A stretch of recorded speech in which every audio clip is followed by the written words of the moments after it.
जय जगन्नाथ। जय पंचसखा।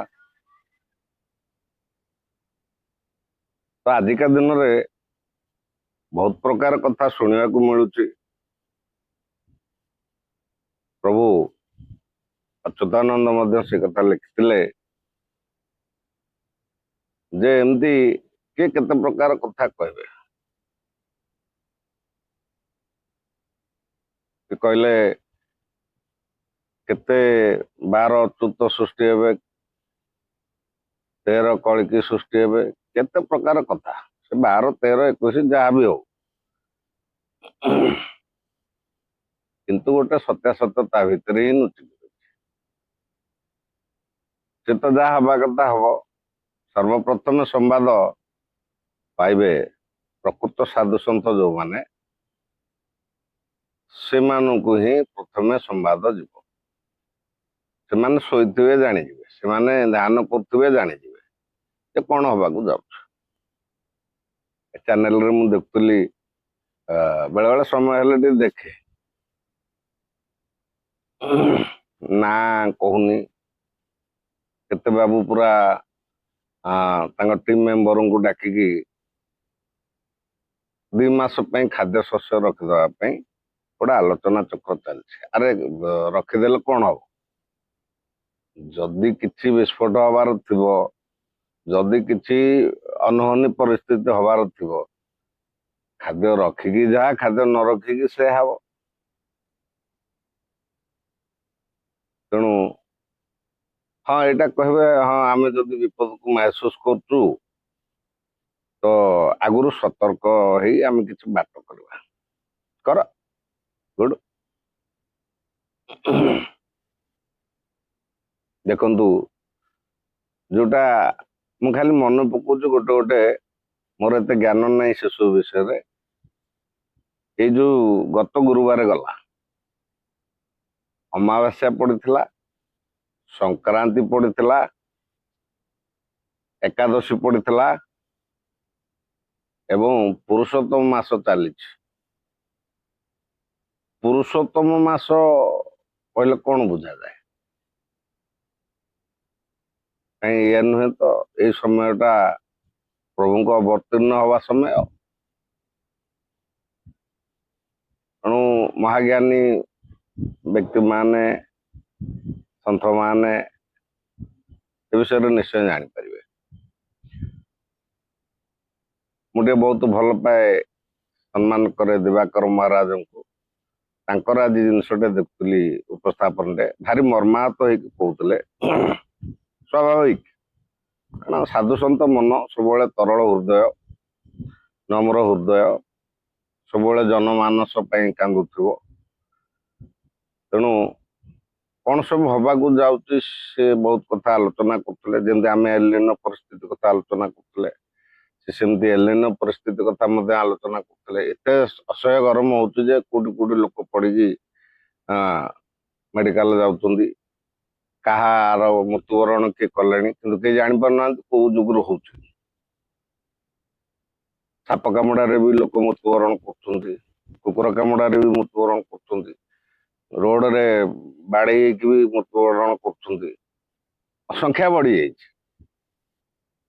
जो दुर्विपाक संख्या प्राकृतिक दुर्विपाक हवा पूर्व ये जो संख्या गुड़ा बढ़ुची यार कारण कौन? तेणु मु हृदबोध कली जे महाराज को निश्चय किसी जिनस अनुभव है। ठीक सेमती आउरी बहुत साधु सन्त माने अच्छी जो माने आगम्य भविष्यता को ऑलरेडी देखि सारी एवं अनुभव कर। आमको के न कहले भी चलो, कारण जो सेंसरी ऑर्गन अच्छी ना से मेसेज पलि आसो एंड सच। तेणु जमी आमर अच्युतानंद दास कहते हाँ किसी ना कि लोक कह कि ना फालतू कथा गुड़ा कहते खाली गप चलती गोटे मीडिया रे ट्रेंड नापी गप चलती गोटे एमती कि ना कि हला हला बोली ସମସ୍ତେ ଚିତ୍କାର କରିବେ। ଯୋଉଦିନ ହବ ବୋଲି କହୁଥିଲେ ସେଦିନ ହବନି। ଯେତେବେଳେ ହବ ସେତେବେଳେ କେହି ଜାଣିନଥିବେ, ଚିତ୍କାର କରିବା ହଠାତ୍ ଆରମ୍ଭ କରିବେ, ଆଉ ବେଳ ନଥିବ। କହିବା କଥା ହଉଛି ଏହା ବାହୁଲ୍ୟ, କହିବା ବାହୁଲ୍ୟ। ପଞ୍ଚତତ୍ତ୍ୱରେ ବିନାଶ ଆସୁଛି। ଯୋଉ ପଞ୍ଚତତ୍ତ୍ୱରେ ଜୀବ ସୃଷ୍ଟି ହେଇଥିଲା ସେଇ ପଞ୍ଚତତ୍ତ୍ୱରେ ବିନାଶ ଆସୁଛି। ଆଉ ସେଗୁଡା ସବୁ ଚକ୍ର ଆକାରରେ ଚାଲିଛି। ଆପଣ ତାକୁ ସୁଦର୍ଶନ ଚକ୍ର ବୋଲି ନାଁ ଦେଇପାରନ୍ତି, କିଛି ଅସୁବିଧା ନାହିଁ। କାରଣ ପ୍ରଭୁ ଭଗବାନ ସବୁ ଶକ୍ତିକୁ ନେଇକି ଚାଲିଥିଲେ ନା ମହାପ୍ରଭୁ। ତେଣୁ ତାଙ୍କର ଯୋଉ ଚକ୍ର, ସେ ଚକ୍ର କଣ? କାଳଚକ୍ର, ସୁଦର୍ଶନ ଚକ୍ର,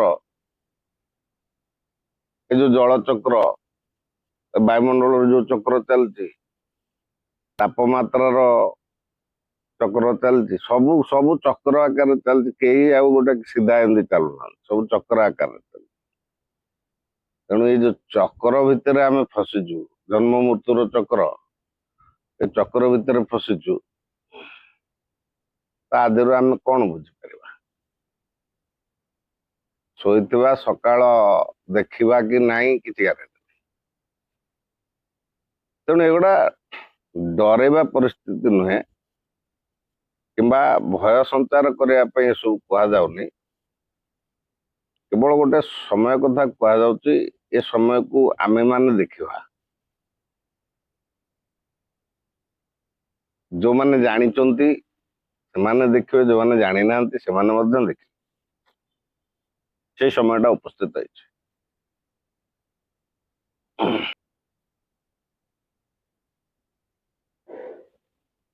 কর্ম ফল ভিডিওକୁ ଶେଷ ପର୍ଯ୍ୟନ୍ତ ଶୁଣନ୍ତୁ, ତ କିଛିଟା ଜାଣିପାରିବେ, କିଛିଟା ପାଇବେ। ଧୈର୍ଯ୍ୟ ଧରନ୍ତୁ, ଶୁଣନ୍ତୁ।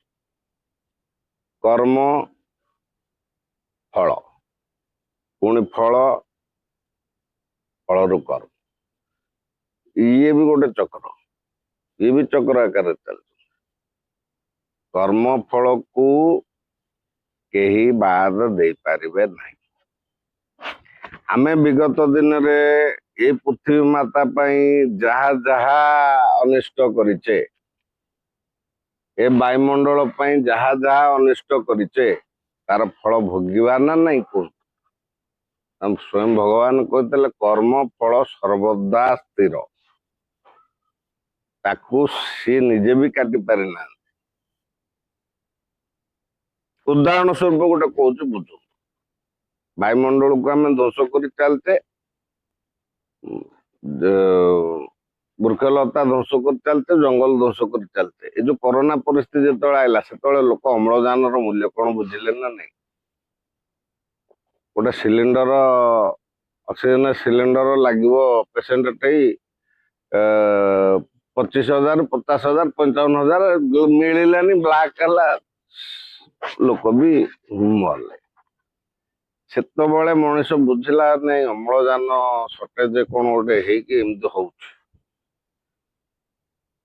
ତେଣୁ ବୁଝିଲା ବେଳକୁ ଆଉ କିଛି ଅଛି କି?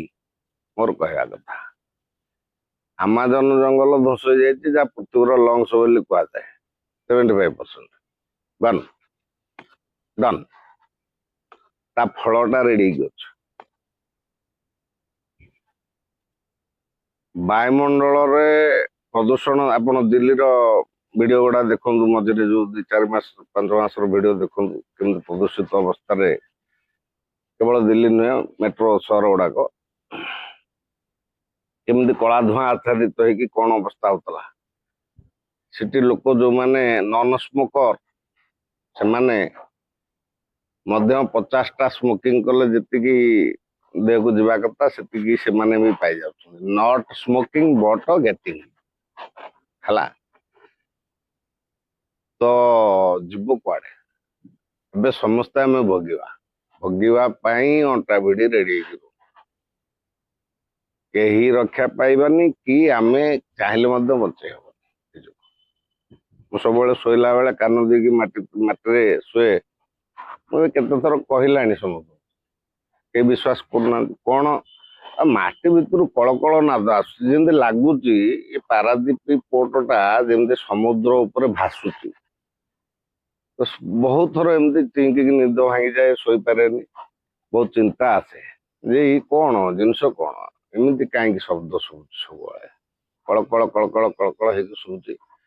ଆଉ କିଛି ଲୋକଙ୍କୁ ବି ପଚାରିଲି, ମୁଁ କହିଲି ଆଜ୍ଞା କଣ ଏ ସବୁ ଜିନିଷ, ନା ତୋର ଗୋଟେ ଭ୍ରମ ହଉଛି ମନ ଭିତରେ ଏଗୁଡା, ଆଉ ଆମେ ତ କେହି ଶୁଣିପାରୁନୁ।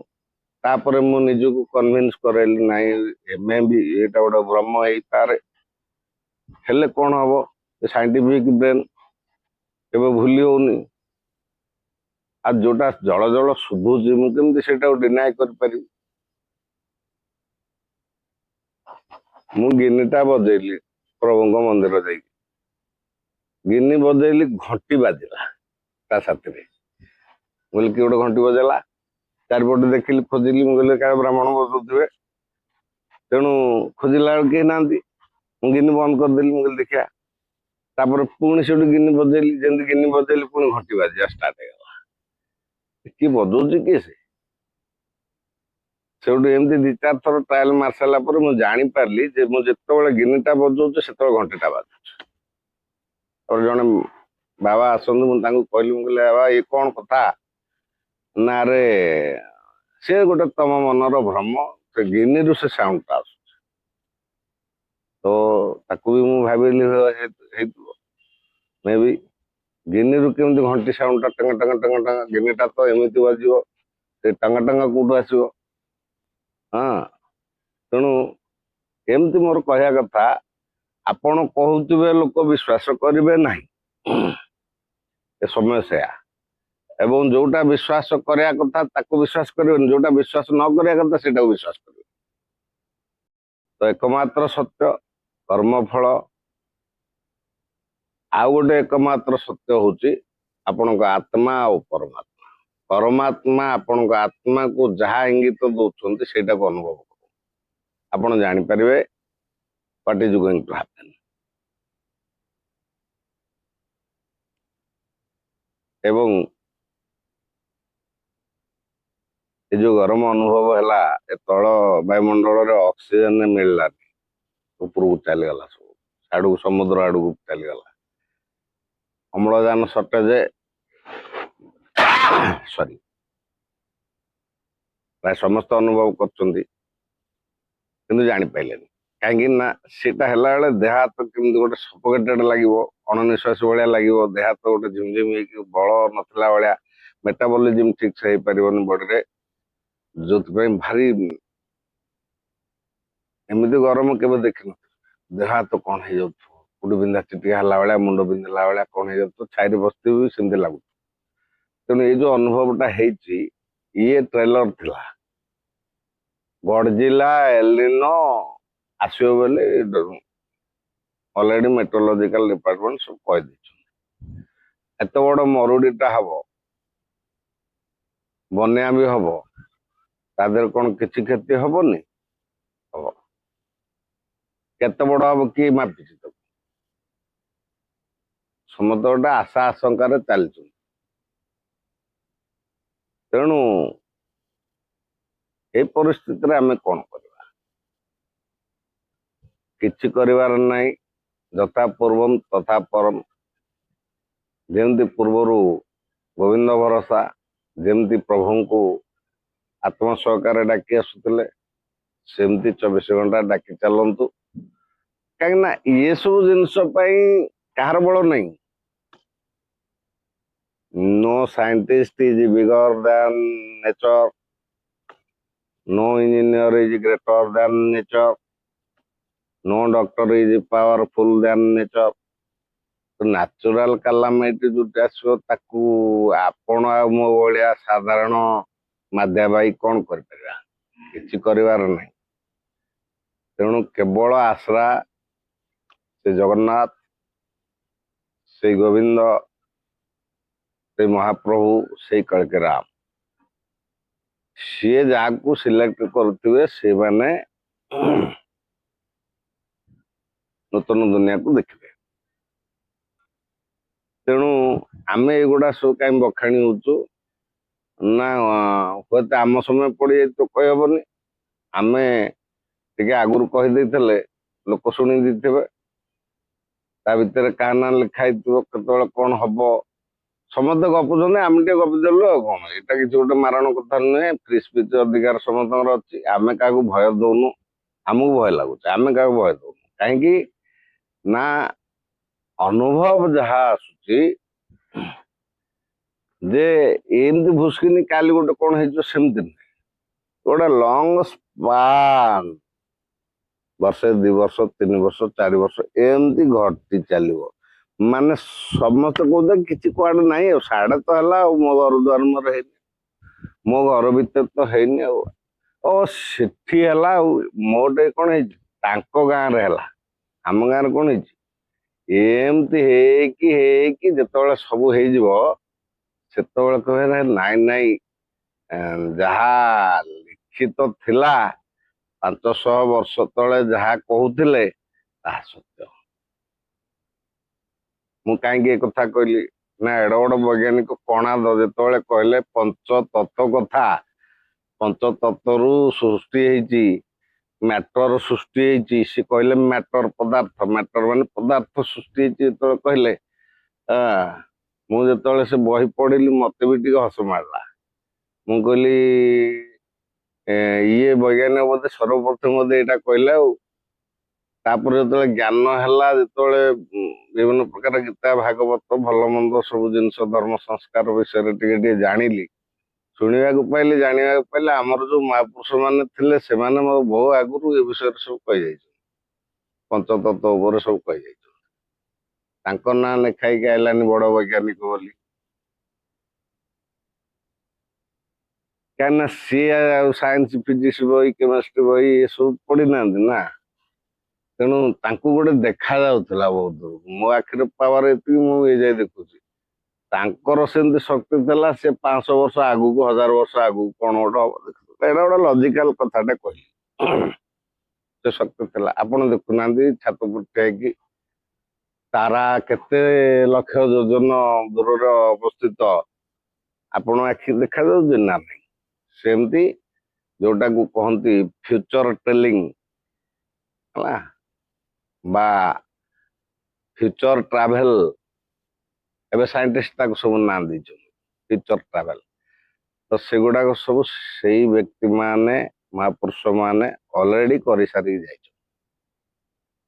ତେଣୁ ସ୍ଥିର ରୁହନ୍ତୁ, ନିଶ୍ଚଳ ରୁହନ୍ତୁ, ଧୈର୍ଯ୍ୟ ରଖନ୍ତୁ, ପ୍ରଭୁଙ୍କ ଉପରେ ଭରସା ରଖନ୍ତୁ, ସକାଳେ ସନ୍ଧ୍ୟାରେ ଧ୍ୟାନ କରନ୍ତୁ, ଆବଶ୍ୟକ ପଡ଼ିଲେ ତ୍ରିସନ୍ଧ୍ୟା କରନ୍ତୁ, ରାମ ତାରକ ମନ୍ତ୍ର ଜପ କରନ୍ତୁ, ଏକାକ୍ଷର ଜପ କରନ୍ତୁ, ଓଙ୍କାର ଧ୍ୱନି କରନ୍ତୁ। କଲେ କଣ ହବ? ଆପଣ ବଞ୍ଚିଯିବେ? ମୁଁ କଲେ ମୁଁ ବଞ୍ଚିଯିବି? ତାହା ନୁହେଁ। ଆତ୍ମସନ୍ତୋଷ ଆସିବ, ପ୍ରଭୁଙ୍କ ସାଥିରେ କନେକ୍ଟେଡ ରହିବେ, ସେ ଶକ୍ତି ସଞ୍ଚାରିତ ହବ। ଦୁଃଖ ଆସିଲେ ଦୁଃଖ ଜାଣି ହେବନି, ସୁଖ ଆସିଲେ ମଧ୍ୟ ବିଭଳିତ ହେବେନି। ସବୁ ପରିସ୍ଥିତିକୁ ଟ୍ୟାକଲ କରିକି ଆପଣ ଯିବେ। ଆଖି ଆଗରେ ଯଦି ବିରାଟ ବଡ ପରିସ୍ଥିତି ଉପୁଜିଗଲା, ସେଥିରେ ମଧ୍ୟ ବିଚଳିତ ହେବେ ନାହିଁ। ଜୟ ଜଗନ୍ନାଥ, ଜୟ ପଞ୍ଚସଖା, ଜୟ ଜୟ କଳିକେରା।